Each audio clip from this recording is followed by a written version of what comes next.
Muslim ಯುವತಿಗೆ ಬೈಕ್ನಲ್ಲಿ drop ನೀಡಿದ್ದಕ್ಕೆ ಯುವಕನಿಗೆ ಕಿಡಿಗೇಡಿಗಳು ಥಳಿಸಿರುವಂತಹ ಘಟನೆ ನಡೆದಿದೆ. ಚಿತ್ರದುರ್ಗ ನಗರದ ಚೇಳುಗುಡ್ಡ ಸಮೀಪದಲ್ಲಿ ಈ ಒಂದು ಘಟನೆ ನಡೆದಿದ್ದು, ಈರಜ್ಜನಹಟ್ಟಿ ಗ್ರಾಮದ ಉಮೇಶ್ ಹಲ್ಲೆಗೊಳಗಾದಂತಹ ಯುವಕನಾಗಿದ್ದಾನೆ.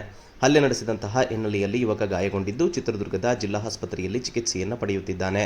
ಚಿತ್ರದುರ್ಗ ನಗರದ ಕೊಹಿನೂರು ಬಟ್ಟೆ ಅಂಗಡಿಯಲ್ಲಿ ಉಮೇಶ್ ಕೆಲಸ ಮಾಡುತ್ತಿದ್ದ. ಅದೇ ಅಂಗಡಿಯಲ್ಲಿ ಕೆಲಸ ಮಾಡುತ್ತಿದ್ದಂತಹ ಯುವತಿಗೆ ಮನೆಗೆ ಡ್ರಾಪ್ ನೀಡಿದ್ದಕ್ಕೆ ಕಿಡಿಗೇಡಿಗಳು ಮನಬಂದಂತೆ ಥಳಿಸಿದ್ದಾರೆ. ಮುಸ್ಲಿಂ ಯುವತಿಗೆ ಡ್ರಾಪ್ ನೀಡಿದ್ದಕ್ಕೆ ಹಲ್ಲೆ ನಡೆಸಲಾಗಿದೆ ಎಂದು ಆರೋಪವನ್ನು ಕೂಡ ಮಾಡಲಾಗಿದೆ. ಇನ್ನು ಇದೇ ಸಂದರ್ಭದಲ್ಲಿ ಹಿಂದೂ ಕಾರ್ಯಕರ್ತರು ಕೂಡ ಚಿತ್ರದುರ್ಗದ ಜಿಲ್ಲಾಸ್ಪತ್ರೆ ಮುಂಭಾಗದಲ್ಲಿ ಈ ಒಂದು ಹಲ್ಲೆಯನ್ನು ಖಂಡಿಸಿ ಪ್ರತಿಭಟನೆಯನ್ನು ನಡೆಸಿದರು. ಆರೋಪಿಗಳನ್ನು ಕೂಡಲೇ ಬಂಧಿಸುವಂತೆಯೂ ಕೂಡ ಮನವಿ ಮಾಡಿದ್ದಾರೆ.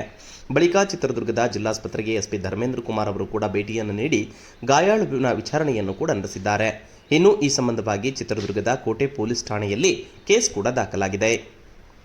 ಏನಿಲ್ಲ ಸರ್, ನಾನು ಹುಡುಗಿ ಜೊತೆ ಕೆಲಸ ಮಾಡ್ತಿದ್ದು ಬಟ್ಟೆ ಅಂಗಡಿಯಲ್ಲಿ. ಹುಡುಗಿ ಬಂದು ಒಂದೂವರೆ ತಿಂಗಳು ಆಯ್ತು ಅಷ್ಟೇ. ನಾನು ಹಂಗೆ ಪಾರ್ಟ್ ಟೈಮ್ ಜಾಬ್ ಮಾಡ್ಕೊಂತ ಇದ್ದೆ.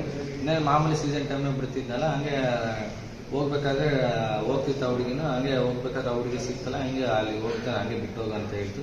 ಹಂಗಾಗಿ ಚೋಳ್ಗುಡ್ಡಕ್ಕೆ ಹೋಗ್ತಿದ್ದ, ನಮ್ಮೂರು ಅಲ್ಲೇ ಇರೋದ್ನಿಟ್ಟಿನ. ಹಂಗಾಗಿ ಅಲ್ಲಿ ಚೋಳ್ಗುಡ್ಡ ಅಲ್ಲಿಂದ ನಮ್ಮೂರು ಅಲ್ಲೇ ನಿಯರು.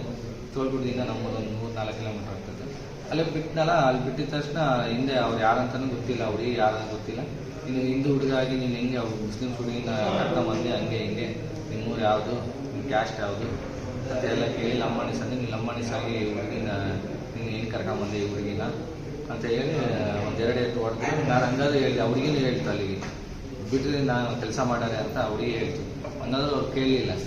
ಹಂಗಾಗಿ ಗಾಡಿ ಕೀ ಇಸ್ಕೊಂಡು ನಾನು ಕೊಡಲಿಲ್ಲಕ್ಕೆ, ಹಂಗಾಗಿ ಗಾಡಿ ಹಂಗೆ ಟೌಚ್ ಮಾಡ್ಕೊಂಡು ಹುಡುಗಿನೂ ಹತ್ತಿಸ್ಕೊಂಡು ಕರ್ಕೊಂಬಂದ ತಕ್ಷಣ ಸೀದಾ SM ಕಾಲೇಜ್ ಹತ್ರ ಸೀದಾ ಕರ್ಕೊಂಡೋದ್ರು. ಅಲ್ಲೊಂದು 4 ಪದೇ ಹೊಡೆದ್ರು. ಅಷ್ಟೊತ್ತಿಗೆ ಯಾರೋ ಬೇರೆ ಯಾರೋ ಪೊಲೀಸ್ನವ್ರಿಗೆ ಫೋನ್ ಮಾಡಿ ಪೊಲೀಸ್ನವರು ಬಂದರು. ಅಷ್ಟೊತ್ತಿಗೆ ಅವರು 5 ಜನ ಇದ್ದು, ಅದ್ರಲ್ಲಿ ಒಬ್ಬ ಸಿಕ್ಕ, ಇನ್ನು 4 ಜನ ಓಡೋದು. ಅಷ್ಟೇ ನಮ್ಮೂರವರು 1-2-3 ಬಂದು ಕಿಟ್ಟಣ್ಣ ಸ್ವಾಮಿಣ್ಣವ್ರು ಬಂದು ಇಲ್ಲಿ ಕರ್ಕೊಂಬಂದರು ಹಾಸ್ಪಿಟ್ಲಿಗೆ. ಯಾಕಂದರೆ ಅದೇ ಹುಡುಗಿನ ಕರ್ಕೊಂಬಂದಲ್ಲ, ಅವರು ಚೋಳ್ಬಿಟ್ಟಿದ್ರು, ಹುಡುಗಿನ ಚೋಳ್ಬಿಟ್ಟಿದ್ದು, ಅವ್ರದ್ದು ಏನು ಗೊತ್ತಿಲ್ಲ ನನಗೆ. ಕರ್ಕೊಂಬಂದಲ್ಲ, ಹಂಗಾಗಿ ನೀನು ಹಿಂದೂ ಹುಡುಗ ಆಗಿ ನೀನು ಕರ್ಕೊಂಬಂದಲ್ಲ ಅಂತ ಒಂದು ಇದಕ್ಕೆ ಇದು ಮಾಡಿ ಹೆಂಗೆ ನಾವು ಬಂದ ತಕ್ಷಣ ಹಿಂಗೆ 5 ಕೊಟ್ಟಿದ್ರು. ಅವರು ಏನು ಕೊಟ್ಟಿದ್ದಾರೋ ಗೊತ್ತಿಲ್ಲ, ಕೊಟ್ಟಿದ್ದಾರೆ.